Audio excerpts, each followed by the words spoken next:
Hello students, today let us read together and try to understand the story How I Taught My Grandmother to Read, the story that is inspired from Sudhamurti's own experience of teaching how to read and write to her grandmother Krishtaka at the age of 62. I am going to discuss line by line explanation of the entire chapter. Stay tuned till the end. So without any further ado, let us start. When I was a girl of about 12, I used to stay in a village in North Karnataka with my grandparents. So she was telling us about a time when she used to live with her grandparents, Karnataka, and she was 12 at that time. Those days, the transport system was not very good, so we used to get the morning paper only in the afternoon. It is the time of 1962 to 1963. With your pencil, you can note it down for your extra information. The weekly magazine used to come one day late. All of us would wait eagerly for the bus which used to come with the papers, weekly magazines and the post.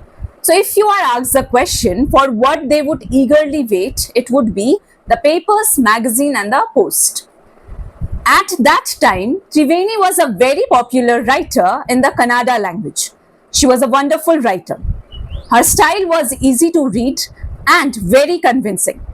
Her stories usually dealt with complex psychological problems in the lives of ordinary people and were always very interesting. So, my dear students, one extra question from here can be, why was Triveni very popular writer? So, you need to cover this particular paragraph completely for answering this question. Unfortunately for Kannada literature, she died very young. Even now, after 40 years, people continue to appreciate her novels. One of her novels called Kashi Yatri. Now, this is going to be the turning point in the life of the grandmother Krishtaka. So, we cannot forget the name of the novel Kashi Yatri. Please underline. Was appearing as a serial in the Kannada weekly Karmavira then. It is the story of an old lady and her ardent, I hope you know the meaning of ardent, it is there in the book also. For your extra information, the meaning of ardent is having a strong feeling or desire. Her ardent desire to go to Kashi or Varanasi. Most Hindus believe that going to Kashi and worshipping Lord Vishweshwara is the ultimate punya. This old lady also believed in this, and her struggle to go there was described in that novel. So I hope why this particular novel is very much close to Krishtaka, because this was the very condition of the then women in our society. They wanted to go, they wanted to have the punya, they wanted to do puja, but at the end of the day they were dependent. So even if they have money, they were so gentle that they gave away the money just for the sake of a marriage, a young orphan girl's marriage. In the story, there was also a young orphan girl who falls in love, but there was no money for the wedding. In the end, the old lady gives away all her savings without going to Kashi. Sacrifice, one of the most important characteristics of women in patriarchal society. She says, the happiness of this orphan girl is more important than worshipping Lord Vishweshwara at Kashi. My grandmother Krishtaka. Now, one of the major important characters of the story. There are only 3 characters. I have already mentioned them in shorts. You can check it out. So, Krishtaka, one of the most important characters, never went to school, so she could not read. Every Wednesday, the magazine would come. I would read the next episode of this story to her. During that time, she would forget all her work and listen with greatest concentration. Later, she could repeat the entire text by heart. So we can understand that how attentive she was, because she could remember the things only by listening. So she had a very sharp memory. My grandmother too never went to Kashi, and she identified herself with the novel's protagonist. Students, I hope you know what is the meaning of protagonist. It is the main character of a story. So more than anybody else, she was the one more interested in knowing what happened next in the story and used to insist that I read the serial out to her. After hearing what happened next in Kashi Yatri, she would join her friends at the temple courtyard where we children would also gather to play hide and seek. I hope students you know what is the meaning of courtyard. In Hindi we can say mandir ka prangan. She would discuss the latest episode with her friends. At that time, I never understood why there was so much of debate about the story. Once I went for a wedding with my cousins to the neighboring village. In those days, a wedding was a great event. Even now, we can say that wedding is indeed a great event. We children enjoyed ourselves thoroughly. We would eat, play endlessly, shivering. It is enjoying to the fullest. The freedom because all the elders were busy. So we were on our own. I went for a couple of days but ended up staying there for a week. When I came back to my village, I saw my grandmother in tears. Student, this is one of the most important lines. Please underline. I saw my grandmother in tears. I was surprised for I had never seen her cry even in the most difficult situations. What had happened? I was worried. Ava, is everything alright? Are you okay? I used to call her Ava, which means mother in the Kannada spoken in North Karnataka. She nodded but did not reply. I did not understand and forgot about it. At the end of the day, Sudha was only 12 at that time. In the night after dinner, we were sleeping in the open terrace of our house. It was a summer night and there was full moon. Ava came and sat next to me. Her affectionate hands touched my forehead. I realized she wanted to speak. I asked her, what is the matter? Now, affectionate, I hope you know the meaning of affectionate. Here it is showing feelings of deep liking or care for someone. When I was a young girl, I lost my mother. So here the grandmother would be narrating her childhood story to her granddaughter. There was nobody to look after and guide me. My father was a busy man and got married again. In those days, people never considered education essential for girls. So I never went to school. I got married very young and had children. I became very busy. Later, I had grandchildren and always felt so much happiness in cooking and feeding all of you. At times, I used to regret not going to school, so I made sure that my children and grandchildren studied well. Here ends the first part.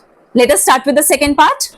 I could not understand why my 62-year-old grandmother was telling me, a 12-year-old, the story of her life in the middle of the night.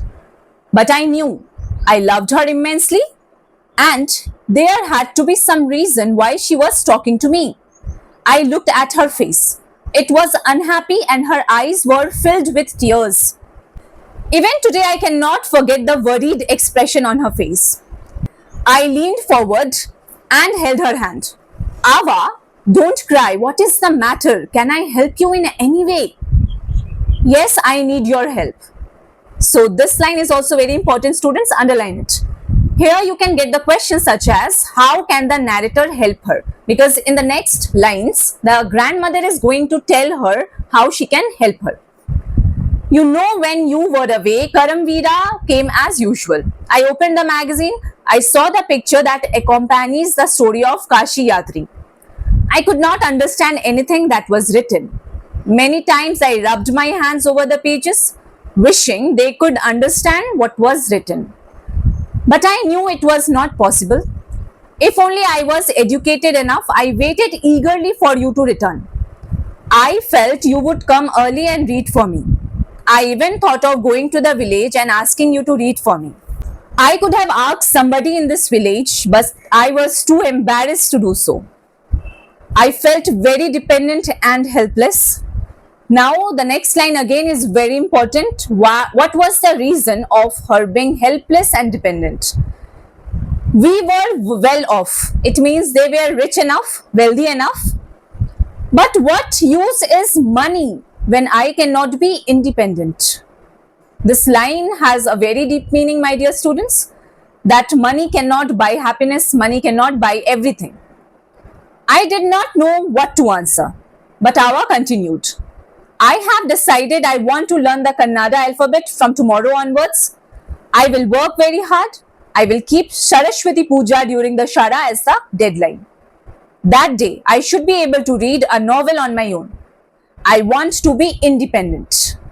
I saw the determination on her face, yet I laughed at her. Now, I hope you can understand why a 12-year-old is laughing at a 62-year-old woman who wants to read and write at the age of 62. To a kid, it's a sort of amusing thing, isn't it? Ava, at the age of 62, you want to learn the alphabet. All your hair is grey, your hands are wrinkled. You wear spectacles and you work so much in the kitchen. Childishly, I made fun of the old lady, but she just smiled. For a good cause, if you are determined, you can overcome any obstacle. I will work harder than anybody, but I will do it. For learning, there is no age bar. This is short of the moral of the story. Learning has no age bar. It will not see how old are you. If you want to learn, if you are determined enough, you can achieve anything in your life. The next day onwards, I started my tuition. The amount of homework she did was amazing. She would read, repeat, write, and recite. Little did I know then that one day I would become a teacher in computer science and teach hundreds of students. The Dashara festival came as usual. Secretly, I bought Kashi Yatri, which had been published as a novel by that time. My grandmother called me to the puja place and made me sit down on a stool. She gave me a gift of frock material. Then she did something unusual. Here comes the ironical part of the story. She bent down and touched my feet. I was surprised and taken aback. What is the meaning of taken aback? Surprised by something unexpected. Elders never touch the feet of youngsters. You can underline this line, and if you are asked what figure of speech is this, you have to answer irony. We have always touched the feet of God, elders, and teachers. We consider that as a mark of respect. It is a great tradition. But today, the reverse had happened. It was not correct. She said, I am touching the feet of a teacher, not my granddaughter. A teacher who taught me so well with so much affection that I can read any novel confidently in such a short period. Now I am independent. It is my duty to respect a teacher. Is it not written in our scriptures that a teacher should be respected irrespective of gender and age? I did return her namaskara to her by touching her feet and gave my gift to my first student. She opened it and read immediately the title Kashi Yatri by Triveni and the publisher's name. I knew then that my student had passed with flying colors. So, from the last line, please underline the line, and from the last line you can get a question as when did she realize that her student had passed with flying colors. A beautiful story by Sudha Murthy. Sudha Murthy is famous for writing with simplicity, and this is the tale from her very childhood experience. What we learn from the story, it is a clear reminder that learning has no age bar and determination can conquer any obstacle in your life.